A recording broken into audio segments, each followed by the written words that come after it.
Assalamu alaikum, ladies and gentlemen. Welcome to Heather Mehdi's Perspectives. This time we're going to be doing the program in English because the issue that we're discussing is of international importance, and we think it's important that segments of societies outside Pakistan are also made aware of Pakistan's position on this issue. Today I have a very interesting senior guest on the show. He's a senior military commander. He has been part of the great Battle of Swat, in which he commanded a division in the famous battle which retook Swat back from the Tariq-e-Taliban. So he's a battle-hardened senior military commander. He has also served in the ISI of the Pakistan Army at a very senior position, and therefore he has deep insights about all the issues that surround that organization. In addition to that, he has the privilege of commanding a peacekeeping force in Sierra Leone and the UN Peacekeeping Force. He's got tremendous international military experience as well. And finally, he's also been an ambassador. He's a diplomat. He served as Pakistan's High Commission Ambassador to Brunei Darussalam. I have great pleasure in welcoming Major General Ijaz Awan. General Ijaz Awan, welcome to the program. Thank you very much, Adat. Thank you very much. So, General Awan, the reason we're here today is to talk about something that's changed the whole dynamics of the relationship between Pakistan and America. A lot of people have talked about it internationally within Pakistan. Given your experience, what we'd like our readers to know is why this relationship, which has been, off and on, hot and cold for the last 70 years, fractured, transactional, strategic, why now that we have reached this impasse in our relationship? So really starting from the timing, and then we'll go deeper into other issues. Over to you. Thank you, Adat. I think let's be very straight. When the President Donald Trump came into power and coming to his office, during his electoral campaign, he had been talking all along, and he considered Afghan war as an aimless war, useless war, and he wanted to pull out from Afghanistan. Mm-hmm. But when he came into the office, I think when he got briefings from Pentagon and CIA, he brought a change in his thinking, and he decided to stay on in Afghanistan.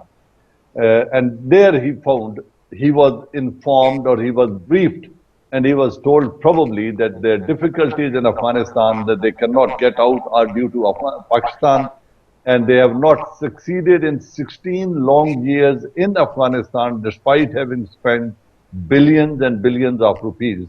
And they blame Pakistan for supporting the terrorists or the Taliban who are fighting against them. And that is the perception that is built, or that has been conveyed to President Trump, and then he came with that tweet that we are all familiar with. Got it. So what you're really saying is that it is the question of timing. Really is a consequence that he came into power. It took him a few months to get his understanding of what the powers of the president are. They started getting briefing on issues, and really it's just a consequence that it happened a year later that he decided to assert a different US strategy towards Pakistan. Am I right in understanding that? Yes, I think absolutely you are right, because what I said, the change that has been brought after 1 year, yes, the person who was opposed to this war, the American yes, presence in Afghanistan, spending right, billions and billions of rupees, correct, and they have picked up over 2,000 body bags, and yet they have not succeeded. He wanted to pull out. But now when he decided to stay on, so that perception change, it took time. And of course, South Asia was not their first priority. Right. So when they came to South Asia, the new policy that they gave about South Asia, okay, so it has taken that long. And I think it's not very long that they have come up with this new plan or new policy in a year.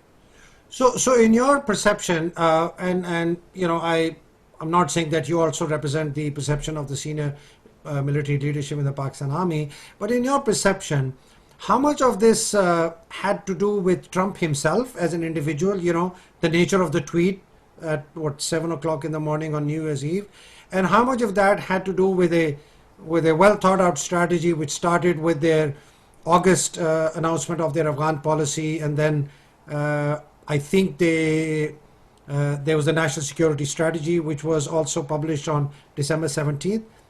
Between the two, how much was each in defining the timing and the nature of this change? I think, Heather, the question is that we all now understand and the world understand the person, the kind of person Mr. Trump is. Okay. So his invective that we got, Pakistan, the invective that we got is the typical of President Donald Trump.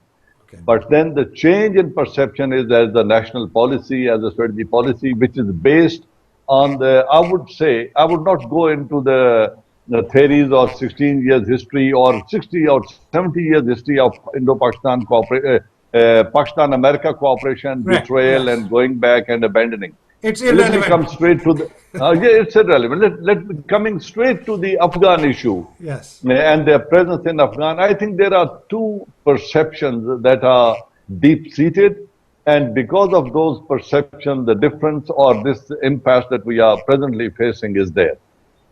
Perception about Pakistan in America is that Pakistan is not a trustworthy ally, and Pakistan is supporting Taliban, providing them sanctuaries to create difficulties for America or for the coalition forces in Afghanistan. Correct. This is one. Second, they believe that Pakistan wants stability in Afghanistan, but Pakistan wants a government of their own choice, their own favorite people, or the Taliban, or those who are resisting forces, the resistance forces in Afghanistan. Pakistan wants to see them in power in Afghanistan. Okay. So this is and third, Pakistan has said it very openly that Pakistan does not accept any role for India in Afghanistan. Okay. Now, based on these three things, they feel that their failure in Afghanistan or Pakistan is contributing or adding to their difficulties. And at one time, Secretary John Kerry said, the source of all our troubles and difficulties in Afghanistan resides in Pakistan. Okay. Now, that is the perception about Pakistan in America. And to the contrary, the perception in Pakistan is that America is not here to fight a war in self-defense. Initially, Americans, they claimed that they are here to destroy Al-Qaeda, to protect mainland America, and to change the extremist regime or fundamentalist regime in Afghanistan. Correct. So if that was their aim, it would not have taken 140,000 troops 16 long years. When they came into Afghanistan, they came with the most modern armies in the world. They came with 140,000 troops at one stage, and they toppled the government, they changed their regime. Osama bin Laden has been killed, Mullah Umar has died, Al-Qaeda has been decimated. So now I don't think any force in Afghanistan today poses a threat to the mainland America. Now, this is what we feel, or this is what most of the people feel in Pakistan. So why are they? Their objective. Sorry, Ijaz. So, General Ijaz, why are they in Afghanistan then? Yes, I think their presence in Afghanistan is now. This is the perception that common Pakistani has, and I am one of them. I have the same perception. They wish to check the growing economic and political influence of China in Afghanistan, in Central Asia, and to Eurasia. This is one. Okay. Second, they want to. Can I interject Yes. for a minute? Sorry, and I'd let you continue on this line because this is really something that we need to go deeper into. So how will they do that? How will they interject? How will they stop? How will they influence the issues that you just mentioned by staying in Afghanistan? Okay, Heather, when they are sitting in Afghanistan, Afghanistan is a hub from where Russia gets the shortest route to the warm waters, and it can benefit from the facilities at Gwadar. The Central Asian states, they're all oil and gas pipelines will pass through America and reach to the Persian Gulf and warm waters of the Indian Ocean or the Arabian Ocean, and they can benefit from the facilities at Gwadar. So likewise, one belt, one road, the Chinese initiative, when it passes through Afghanistan, it has an access to Eurasia and to the Central Asian states and even to Russia and going ahead in Europe. Correct. So this route, everything passes through Afghanistan. If Afghanistan is not stable and it remains in a condition as it is, then of course One Belt, One Road initiative would stop at the borders of Afghanistan. Even with the presence of American or with the presence of Indian presence in Afghanistan, they can disrupt the initiative of CPEC, which brings Pakistan and China even closer, and both the countries are investing a great deal into this. And we have an example where Kulbhushan Yadav-like people are sitting in Iran, working in Balochistan and in Fata area to create instability in Balochistan and Karachi. Right. So that is how they can stop this influence, growing influence of China. How much of this has to do with their interest in also um, observing Iran to make sure that they have a Yes. close eye on Iran, as well as on Pakistan, other than CPAC, on our, the perception that they want a very keen, close eye on our nuclear arsenal? Yes. So I was just talking about that perception. So Sure. one is to check the growing economic and political influence of China. Second, the growing influence of Russia in the region. You see the situation in Crimea, what happened in Syria, and now when they are looking at Iran, the most likely country which would immediately come for the rescue of Iranian is Russia. And So because Ukraine. Russia would like to, and Ukraine, of course, Ukraine, Russia, and Syria. Yeah. So when they are present here in Afghanistan, the Americans, they can observe Iran and keep an eye on Iran. And in longer term, they can disrupt the CPEC, and in long term, they have an eye on denuclearization of Pakistan should they be able to create a instability, God forbid, of that magnitude. So that is their long-term objective. But this is where, while stopping short of it, these four things are very clear. They want to establish the Indian proxy in Afghanistan. They want to observe Iran. They want to stop they want to curtail the growing influence of Russia and, of course, China by maintaining their presence in Afghanistan.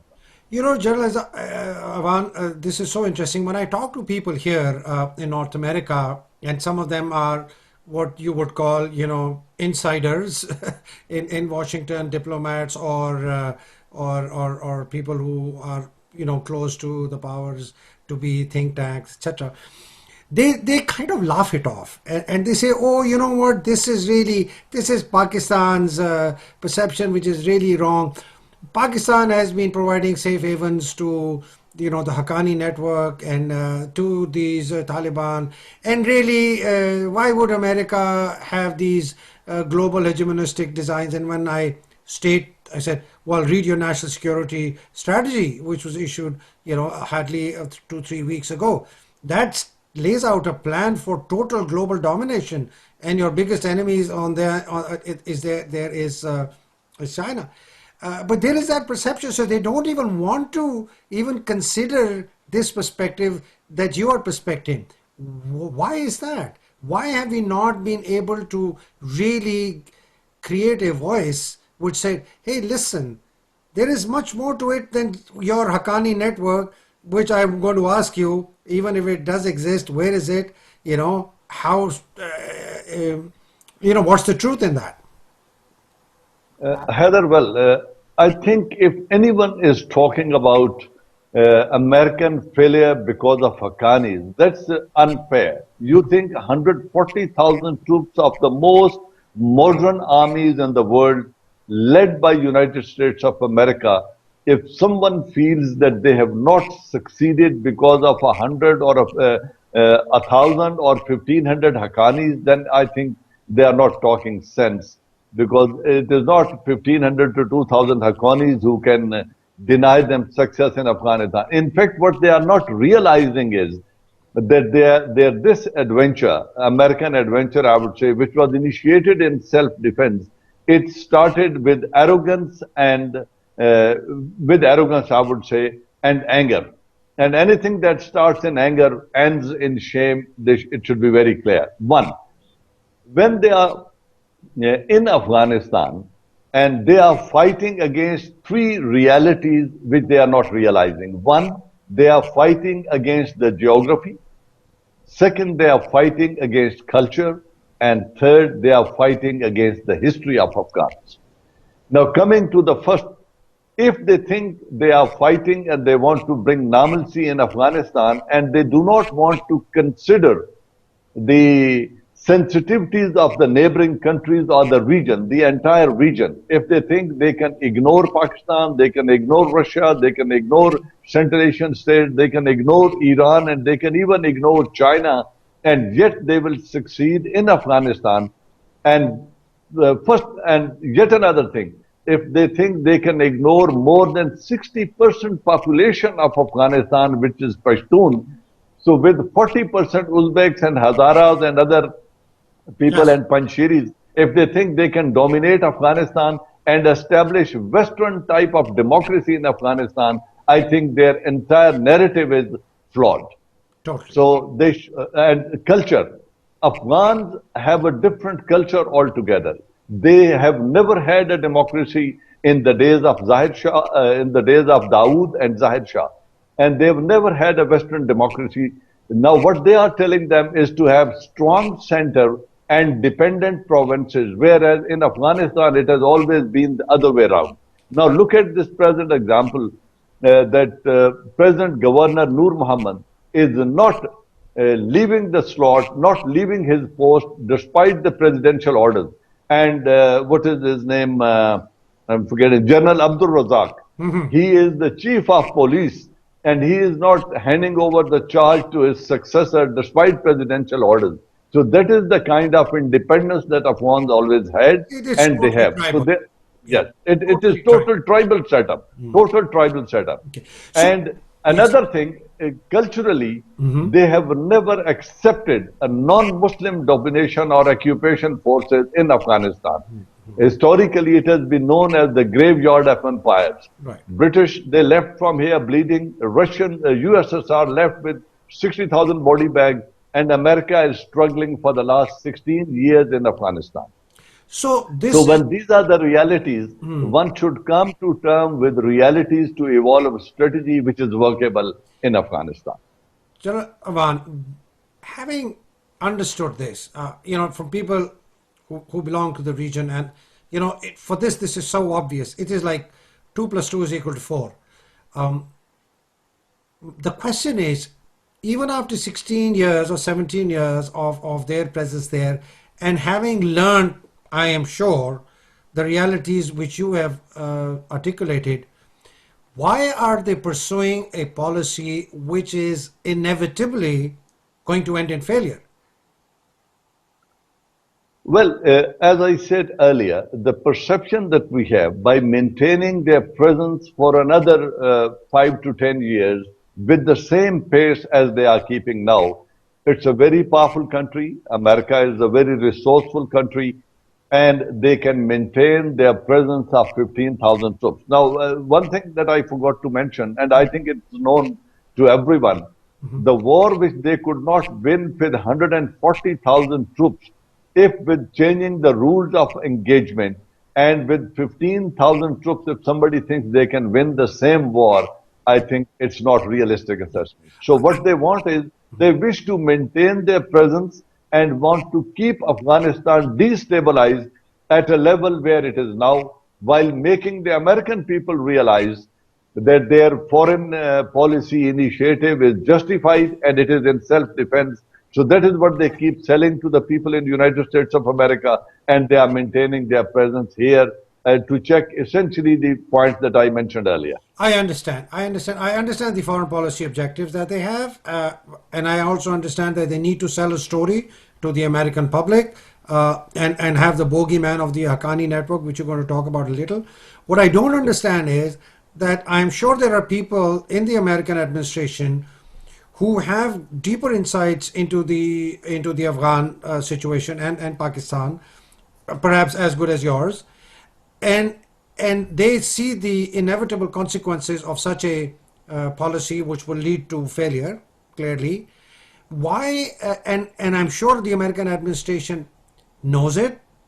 And if they do, why will they pursue something that is inevitably going to end in failure, with egg on their face, not achieving the objectives that they want, of stopping Russia, China, CPEC, nuclear, oversight over Pakistan, checking Iran, getting India involved.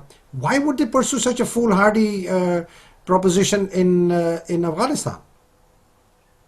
I think short-term victory or victory in Afghanistan is not their ultimate objective, as I am saying. Okay.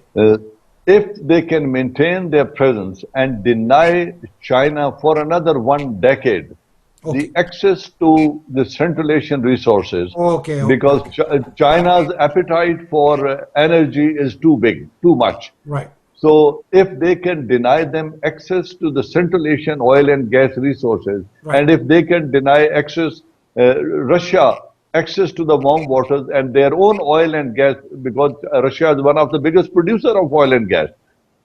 So if they can deny this, and in the meantime, some miracle can happen in Iran, and they can bring a regime change as they think, or as they have done in Iraq and Libya, and they are trying to do it in Syria. Got it. If in those 10 years they can destabilize Iran, then they have another reason to stay. This is a foothold which is going to serve them better for the longer run. So I Excellent. think they are trying to achieve this in next 10 years and deny this influence to Russia and China for some time. This small victory in Afghanistan is not their objective. Got it. Excellent. Thank you. So coming to Pakistan now. Hence, Pakistan, from what we've just discussed, is in the crosshairs of their tactical and strategic objectives. Right. We are aligned to China. CPEC is a big part of our economic development. Also, is an extension of China's economic juggernaut. So we're clearly not aligned to America on that objective. Also, we house about nearly 1.5 million refugees so far in Pakistan. We've suffered the consequences of that for a long time, of the Afghan war, and it is in our interest that these people go back and we have a peaceful Afghanistan. Their version of peaceful Afghanistan versus our version of peaceful Afghanistan are different. Theirs is a Western democratic, and ours is saying, hey, engage everybody. We're getting closer to Iran, which is also anti-ethical to what they're looking for. So, in that context, Pakistan is in a kind of a tight corner, and by stopping this aid, America has sent a signal saying, either you shape up, or we'll ship you out, or we'll sort you out. Do you think they are going to go forward? And if they do, what options will they exercise? Okay. Heather, I think presently, one, that Pakistan, though it is in a tight corner, but it has not run out of options. Okay. Pakistan options have opened up. Pakistan has multiple options to benefit from the present situation, and we are going to be the biggest beneficiary of peace in Afghanistan. Or this western border would be secure. A peaceful or neutral Afghanistan is far better than destabilized and war-ravaged Afghanistan as we see them now. We have hosted millions of refugees. Even now, 1.5 million are still residing in Pakistan. Right. If Afghanistan is peaceful, then we have prospects of growing business with Iran, then with Russia, with Central Asian states, and with China, of course. So Right. we are going to be the biggest beneficiaries of peace and stability in Afghanistan. There are no two views about it. Absolutely. Now, as far as America is concerned, they cannot change our geography. Alhamdulillah, we are located at a position where we can reach out to these countries and exercise our options. Okay. So this is one. Second, if they bring a stop to this aid, which at best is 1.2 billion in a year, it is not going to make Pakistan bankrupt, and it's not going to make any difference. And I think Pakistan Army Chief and our government has made it very clear that we are not looking for your aid. We do not want resumption of this aid. What we want is you have to take care of our sensitivities. You have to respect our sensitivities and treat us as a trustworthy and dependable ally in bringing normalcy in Afghanistan. General Ijaz, So we have a number sorry, of options available. Okay. sorry to interrupt. Please continue on this, but I just want to say, it is really interesting that we look for we look towards the bank and say, hey, we don't want your aid, but you must acknowledge our efforts. I can just tell you from a very recent example between Trump and Steve Bannon. The Americans, and I don't want to universalize this phrase, Americans meaning all, but certainly at this levels of political leadership and administration in America, their perceptions of relationships are extremely transactional. They are emotionless. They have no relationship to the past. It is purely transactional, even within their own country, even within their own relationship. Steve Bannon happened to be one of the closest Trump advisors, and he's now been thrown in the gutter by Trump because of that book, Fire and Fury. That's, people in Pakistan and our region must understand that for America, there is no such thing as an emotional relationship with people who may have helped them for 30, 40 years. They don't care. What they care is what is in their interest now, today, and irrespective of how much people have. So, one of the things I think we should really do is also view the relationship with the US extremely coldly, very transactionally, and not keep on saying that, oh, our work should be acknowledged, because they will not. They will only look at what's in their interest today. I wanted to just add this to your point. Heather, you're absolutely right. We are not saying, and I am not at all advocating that we need to count our contribution or the amount of sacrifices we have made, the amount of losses we have suffered. Yeah, which are tremendous. These are there.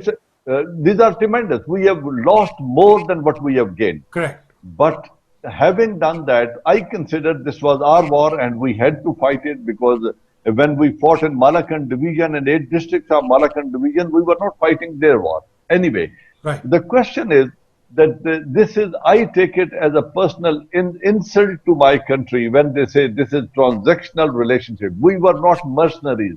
We were not fighting for these pennies that they were distributing or these dollars that they were distributing. Right. We were not fighting for that reason. We were ally in the right cause, that it was a war on terror. American mainland had been attacked. Right. And we wanted to support them in this regard. Okay. But if they think it was for sake of money, please stop it and keep it with you. We don't need it anymore. That's what we need to tell them, and we are telling them. Correct. And then we have options available. Look, if they are saying this, if they wish to stop the aid, we must cancel or review our intelligence sharing agreement with them.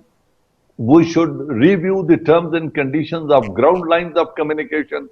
We should review the usage of our airspace, the terms and conditions and usage of our airspace, and we should also push these refugees in short period of time back to Afghanistan, so that these 1.5 million people, when they cannot accommodate them, and when they go back to Afghanistan, when they are homeless, they are jobless, they are not compensated, they will turn out to be the strong hand, or they would become the supporters of those resistance forces that are resisting this foreign occupation in Afghanistan. So there are a number of options that we can exercise. We need a resolve, and our leadership has realized this thing. It is better to say no to them if they do not respect our sensitivities. Now look at India. When they are trying to... General, before you go to India, can I just dwell on one of the points that you mentioned, which brought up this thought? The U.S. has a huge diplomatic presence in Pakistan. Including perhaps one of the largest CIA stations in our country. Is there a possibility that we could also review that? Not a possibility, a reality, and we must review it, because this 1.5 decade long presence of CIA and the largest mission overseas, that is United States mission in Islamabad. And this is out of proportion. Now, one, that they have established the human intelligence network. They have penetrated all these fighting organizations. They are communicating with Taliban, with Afghanis, with Jaish-e-Mohammed, with Jamaat-ud-Dawa, with all these organizations, because their money means a lot. So they have bought people within their ranks and files, and they are using them for creating sensitivities and for creating the perception that they wish to sell before the world. and they are using this 1.5 million refugees and their camps as hides for those people whom they want to use. So I have This no hesitation in saying, that this is cutting across the interest of Pakistan, and we must reduce the size of their mission and bring it at par with the mission of Pakistan in the United States of America. this is a very very uh, startling revelation that that the intelligence operatives, the U.S. intelligence operative in Pakistan, are actually who have infiltrated into a lot of these organizations within Pakistan who are out of state out of the state, and they are actually using them to initiate actions and activities that are detrimental to our state. They're hitting at our sectarian fault lines, at our religious fault lines, at our ethnic fault lines, and as a consequence, we are in a state of continuous chaos and instability. Have I understood you correctly? This is absolutely right. And what you have not mentioned, I have no hesitation in saying that by targeting the Christian community and those non-Muslims residing in Pakistan, may it be Hindus or Qadianis or Christians, they use those sources to target these populations to create a perception in the world that other minorities in Pakistan are not safe. And that is where this putting Pakistan on a watch list for religious freedom in Pakistan, this theory or this notion comes from that kind of perception that their own intelligence operatives are creating. But then the question is, I actually, it, I have to say this. What were we doing? Were we sleeping? We knew this was happening. Why didn't we put a stop to it? Why didn't we act on this earlier? Why did it have to take a tweet from Trump to make us realize, what they're doing and the mischief that's happening in Pakistan? Well, as and when such things they came up and they came across and such observations are made, they were conveyed to their mission leaders here and they were conveyed to the country chief of CIA here and they were made to realize what is happening. And like all intelligence agencies in the world, when somebody is compromised, they abandon him and they disown him. So they have always been disowning them and not accepting the realities what has happened on ground. But they are aware that there were people who were apprehended, interrogated, and such links were interrogated and they were informed. So their liberty of action and their movement was curtailed for some time. But yet, once the intelligence agencies they operate and they throw money into the field, and dollar has a lot of value in Pakistan, and American visa has means a lot to so many people. So because of that, still, if I say it has been brought under 100% control, that would be only wishful thinking. Okay, good. So moving on. Sorry, I interrupted your change of. So moving on. We've got a lot of options, as you say, and the G log, the ground and the air. The things in the Intelligence sharing. Yeah. intelligence sharing, etc. But do you think it's going to go to that level? What will America do? You think beyond stopping this aid? What options do they have? And more importantly, will they exercise those? I think at the moment they would like to engage Pakistan for some time, as their CENTCOM commander has called the army chief last week. They would like not to take the things to that end because they wish to use this relationship between Pakistan and United States of America for their continuous stay in Afghanistan. They would like to maintain the present position or the status quo for some time and not take it to that position. They would like to constructively engage Pakistan and gain more time. Maybe some people, as I said, Commander Central Command would like to appease Pakistan Army Chief and say, no, we have had relations and we value your contribution and sacrifices and we wish to work with you because we think you are a more reliable ally and there has been some misunderstanding, but we can sit together and remove it. So essentially it is aimed at gaining time and things will not be taken to that extreme for the time being. But should the time arrive, they would like to impose sanctions on Pakistan, they would like to stop our aid from IMF or the World Bank, and they would even like to twist the United Arab Emirates and Saudi Arabia with regards to our labor and the workforce which is working in their countries.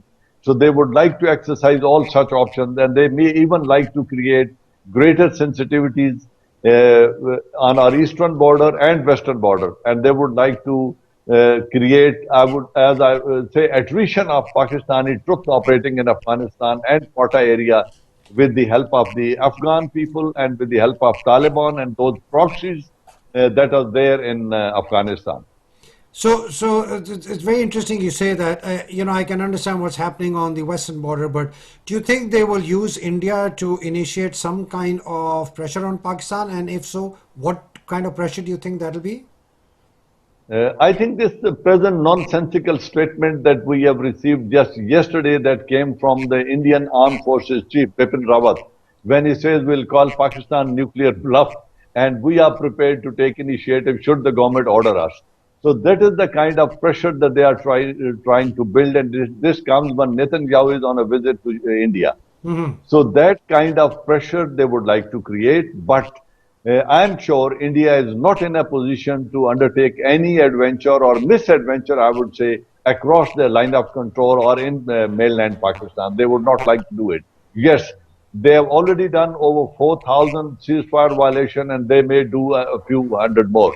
So firing on innocent people and having casualties on this side of the border, knowing fully well that we cannot respond in the same kind, knowing that on the other side of the Kashmir there is a Muslim population and we would not like to target them. So we restrict our response only to the military installations across the border, but they can cause casualties, inflict casualties by firing long-range artillery to the innocent people of Pakistan. So good. So there could be a possibility of a military intervention, short term firing, etc.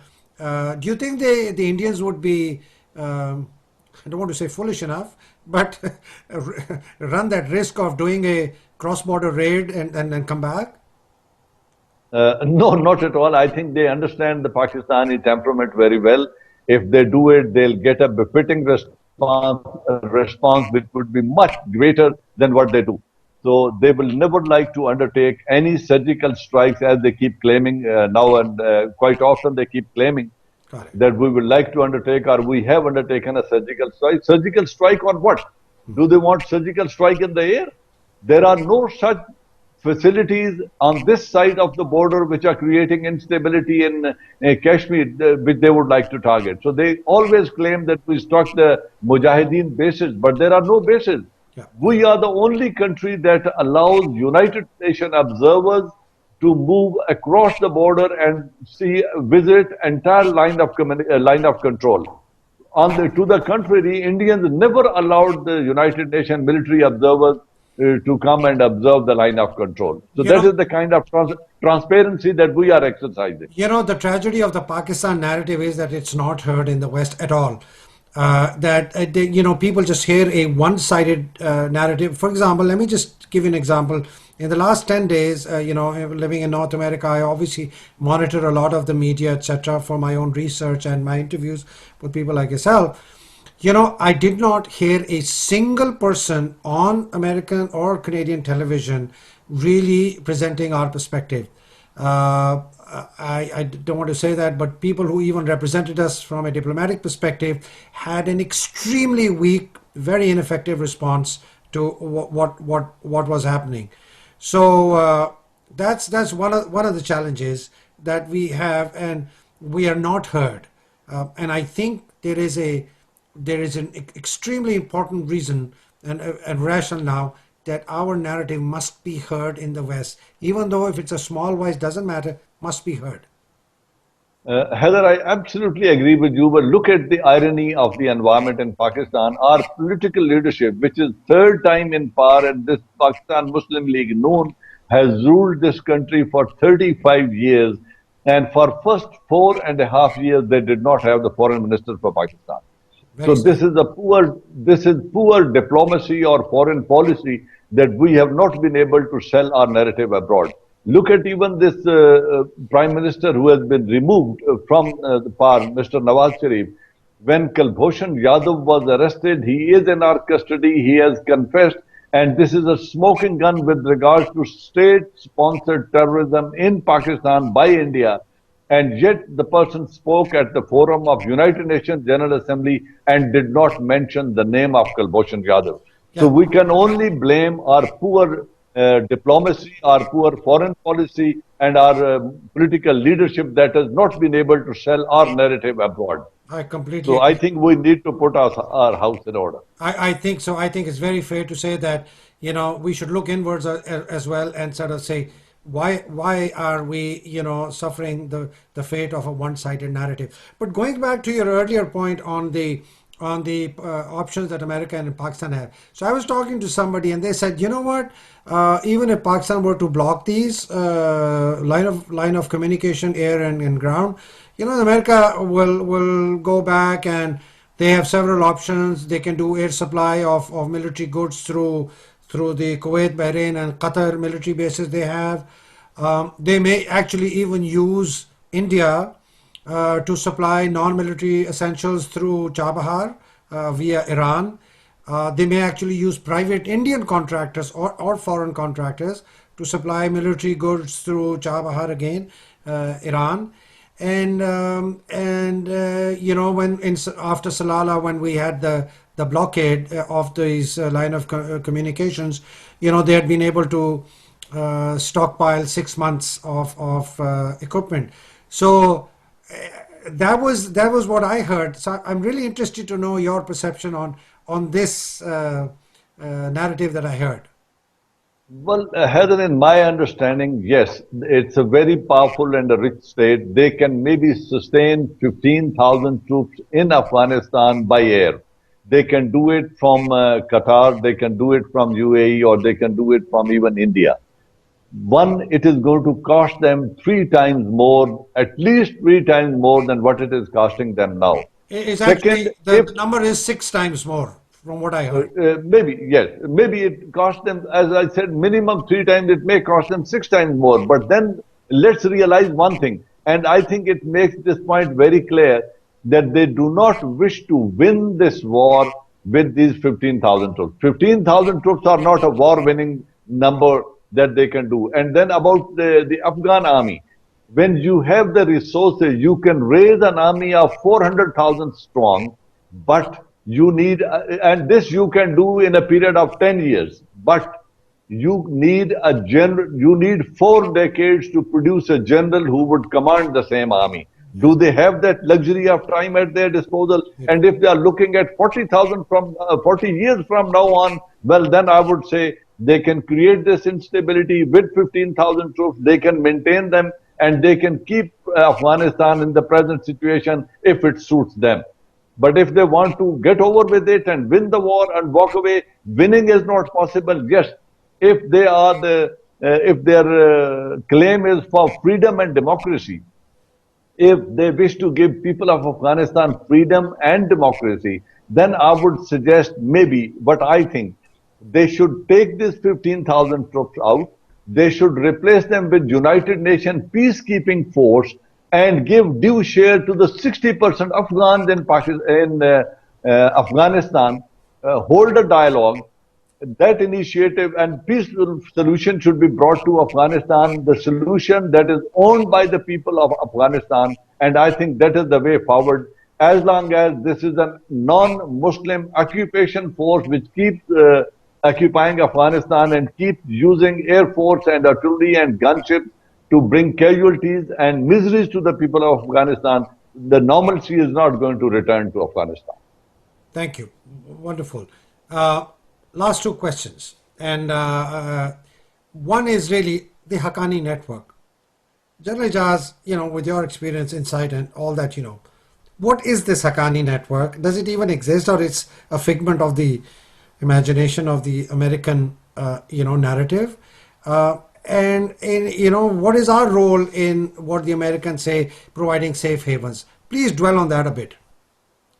I would say, Heather, they are still, American are still living in the past. Yes, Haqqanis were a force to reckon with when Pakistan, America, Saudi Arabia, and other Muslim countries helped them out and used them against USSR when they moved into Afghanistan. Okay. But Uh, so Americans are capitalizing on that information and that knowledge that when ISI was such an effective force that it created Mujahideen with the help of American and Saudi Arabia and other Muslim countries, and they pushed USSR out of Afghanistan, they still think that Pakistan ISI has same leverage and credibility with those people now. But our credibility has been damaged because we brought them onto the negotiation table 3 times. And all the time, whenever those who came to negotiate with them, they were eliminated with the help of drones or target killing. So now Pakistan ISI has lost that credibility and cannot enjoy that leverage which it had over them. This is one. Second, the Haqqanis, they need not necessarily live in Pakistan. American themselves and this Ashraf Ghani government realizes this thing that they do not control about 45% area of Afghanistan. What stops them living in that area? Paktia, Paktika, Khost and these areas which are their stronghold, if they are living there and no Afghan army or American dare go there, why should they be hiding in Pakistan?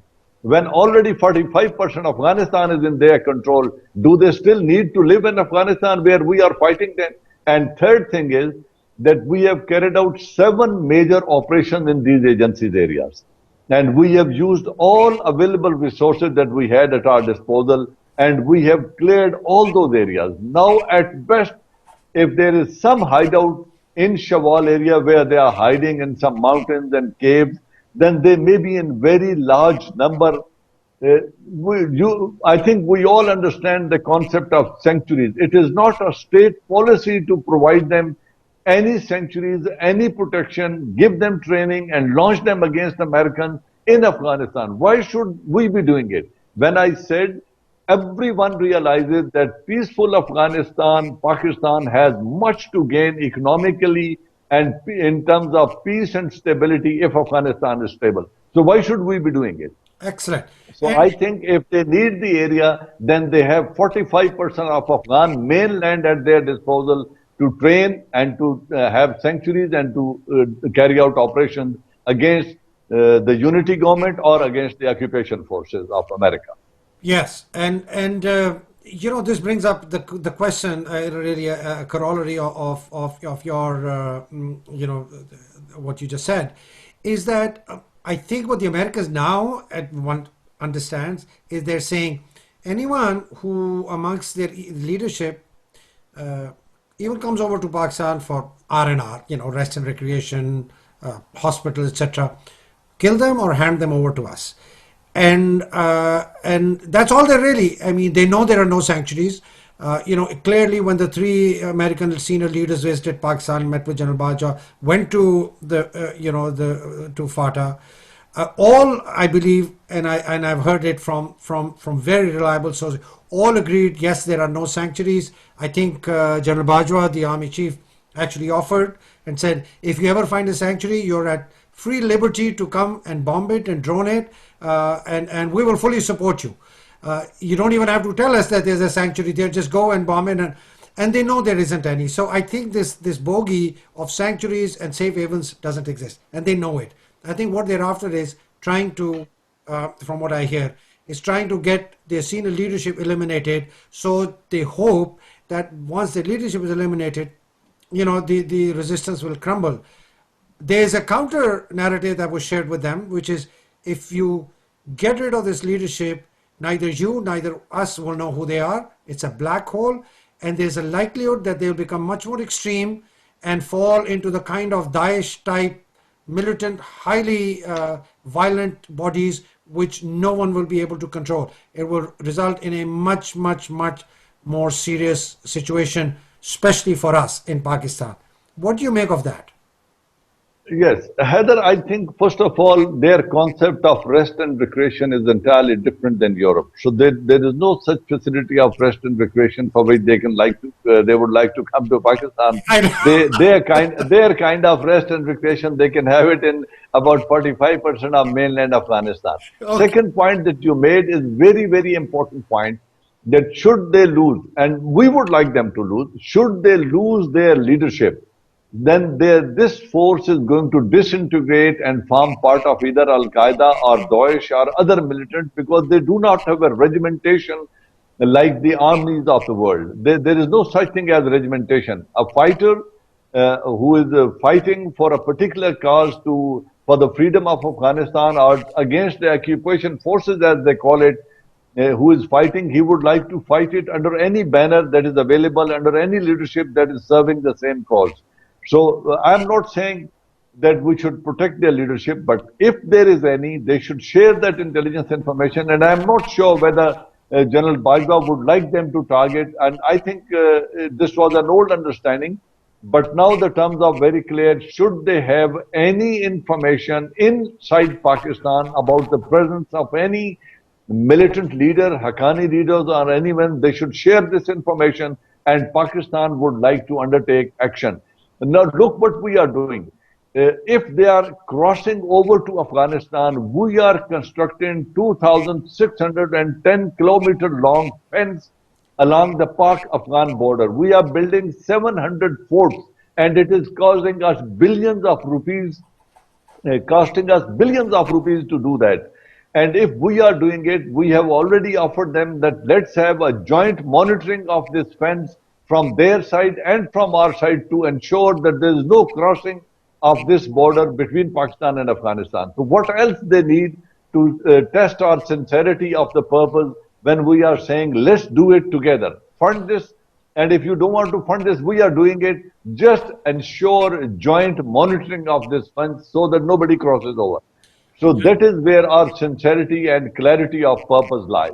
I think General Awan is really very clear that the biggest beneficiary of a peaceful Afghanistan is Pakistan. Clearly, I think it's also become really very clear that a peaceful Afghanistan in the form and shape that we wanted, which is an Afghanistan which engages all its stakeholders, is not in the interest of America. And America's larger tactical and strategic interests are very different. So there is. It clearly appears that Pakistan and the US do not have any congruence of interests, either tactical or strategic. So we're at an impasse. All that you're saying is leading towards a long-term strategic peace in Afghanistan. All that the Americans are saying is not going to lead towards a long-term strategic peace in Afghanistan. It's actually going to lead to even more bloodshed and violence and more of the same. So what do we do? Yes, exactly. I'm saying the same. If their purpose is to give democracy and freedom to the people of Afghanistan, look, on the humanitarian plane, they have suffered a lot. If there were 3,000 Americans lost their lives in the Twin Towers as a result of 9/11, they have picked up 2,500 body bags from Afghanistan after that. And they have killed over 1 million Afghans in Afghanistan. More. Is there any rationality? Is there any sense in doing that? Yeah. Do the people of Afghanistan suffer that kind of fate? If it was doing of Osama bin Laden and Mullah Omar. They have met the creator. Now, why the people of Afghanistan are suffering? So if America wants to bring misery to the people of Afghanistan, well, they can maintain their presence there.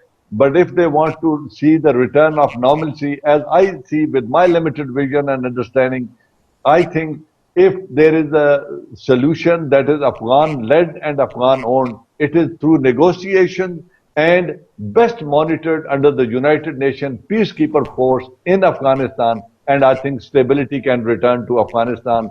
But if their objectives are entirely different, then of course, then who can teach America? And that is other than the time and history, yes. Yes, and that is the crux of the matter, is that it does not serve America's interest to have a UN peacekeeping force. It does not serve their interests to not be there. It does not serve their interest to engage the larger part of the population because their objectives are different. So we are at a complete stalemate. Yes, we are in a stalemate, and that is creation of America's own. Look, they have destabilized Middle East entirely. Libya, Yemen, Syria, Iraq, and even they have toppled the democratic government in Egypt. So they have destabilized entire Middle East, and now they are targeting Syria, and there is a kind of stalemate there in Syria, but now they are eyeing at Iran. So if this is their doing, then they have no foothold or no partners, coalition partners left who would serve their strategic interest in the Middle East.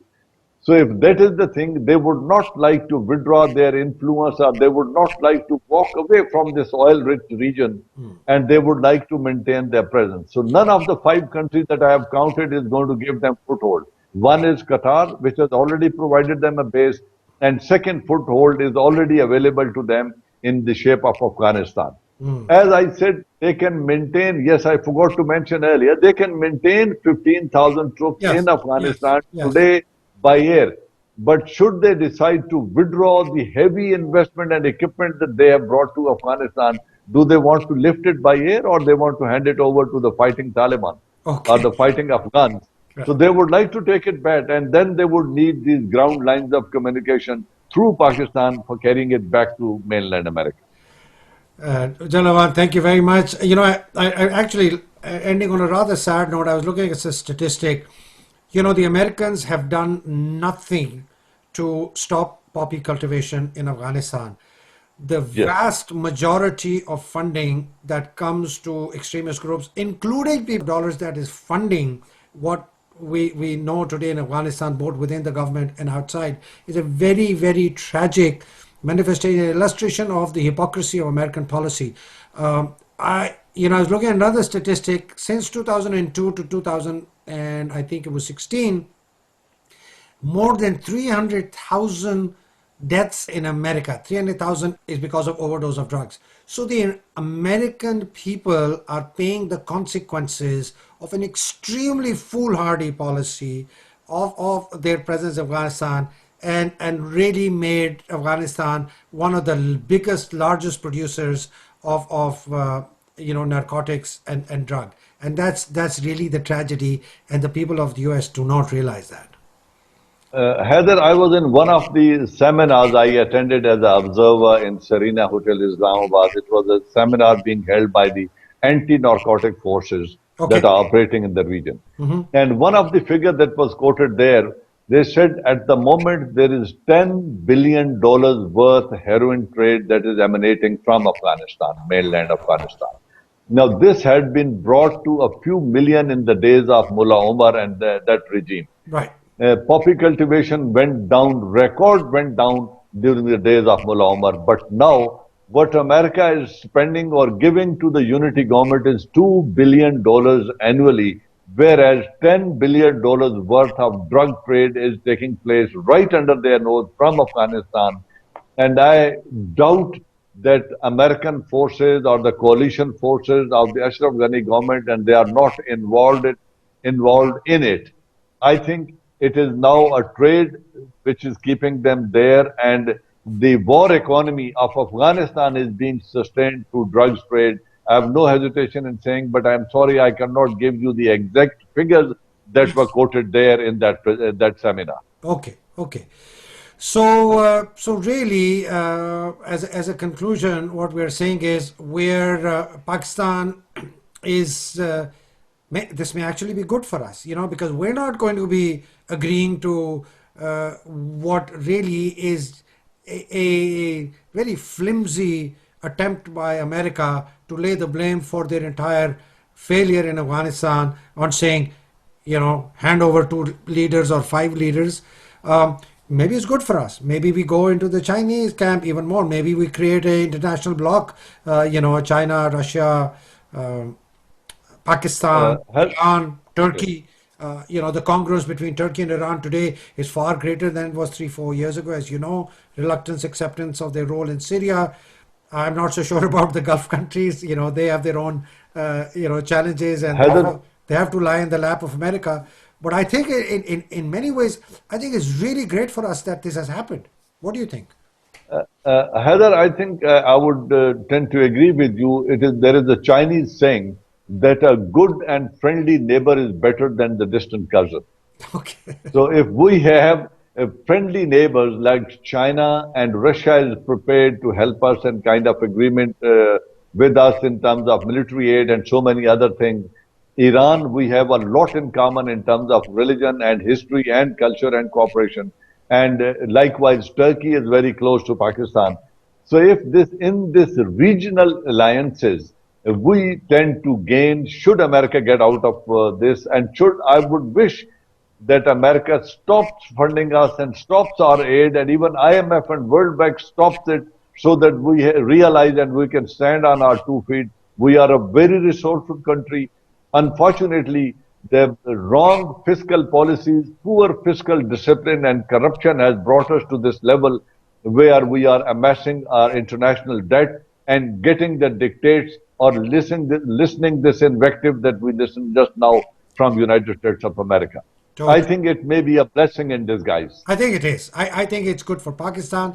I think it's good for the region. I think it is probably going to be the harbinger of peace in the region.